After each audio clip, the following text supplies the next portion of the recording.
নমস্কাৰ, এক গুৰুত্বপূৰ্ণ খবৰ লৈ ষ্টুডিঅ'ত মই চন্দন। এক অনন্য নিদৰ্শন দেখুৱালে কৰিমগঞ্জ চহৰৰ সেটেলমেন্ট এলেকাৰ বিদ্যাৰ্থী লেন 2 ইছলাম ধৰ্মীয় লোকে। এজন হিন্দু ধৰ্মৰ লোকক সম্পূৰ্ণ ৰীতি নীতিৰ মাজেৰে সৎকাৰ কৰে মুছলিম সম্প্ৰদায়ৰ লোকসকলে। অসীম চক্ৰৱৰ্তী নামৰ লোক এজনক সম্পূৰ্ণ হিন্দু ৰীতি নীতিৰ মাজেৰে সৎকাৰ কৰি দাঙি ধৰিলে মানৱতাৰ অনন্য নিদৰ্শন।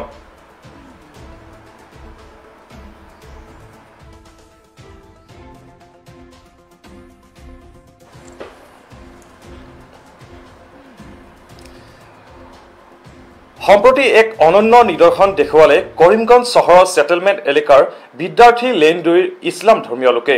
এজন হিন্দু ধৰ্মৰ লোকক সম্পূৰ্ণ হিন্দু ৰীতি নীতিৰ মাজেৰে সৎকাৰ কৰিলে। বিদ্যাৰ্থী লেন 2 বাসিন্দা অসীম চক্ৰৱৰ্তী ওৰফে অপু নামৰ ব্যক্তিজনে ভনীয়েকৰ সৈতে দীৰ্ঘদিন ধৰি বসবাস কৰি আহিছে।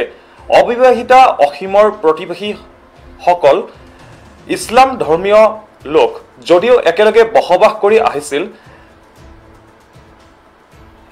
নিশা হঠাৎ অপু অসুস্থ হৈ পৰে। লগে লগে ভনীয়েকক সন্মুখৰ ঘৰৰ লোক এজনক মাতি আনি চিকিৎসাৰ ব্যৱস্থা কৰে। চিকিৎসকে 12:05 যোৱাৰ লগে লগে শেষ নিশ্বাস ত্যাগ কৰা বুলি ঘোষণা কৰে। ইছলাম ধৰ্মীয় লোকসকলে চিকিৎসালয়ৰ পৰা পোনে পোনে ঘৰলৈ আনি সম্পূৰ্ণ হিন্দু ধৰ্মৰ ৰীতি নীতিৰ মাজেৰে শ্মশানলৈ লৈ যায় অপুৰ নশ্বৰ দেহ। তাৰ পিছত সৎকাৰ প্ৰক্ৰিয়া সম্পন্ন কৰি দাঙি ধৰে এক মানৱতাৰ অনন্য নিদৰ্শন।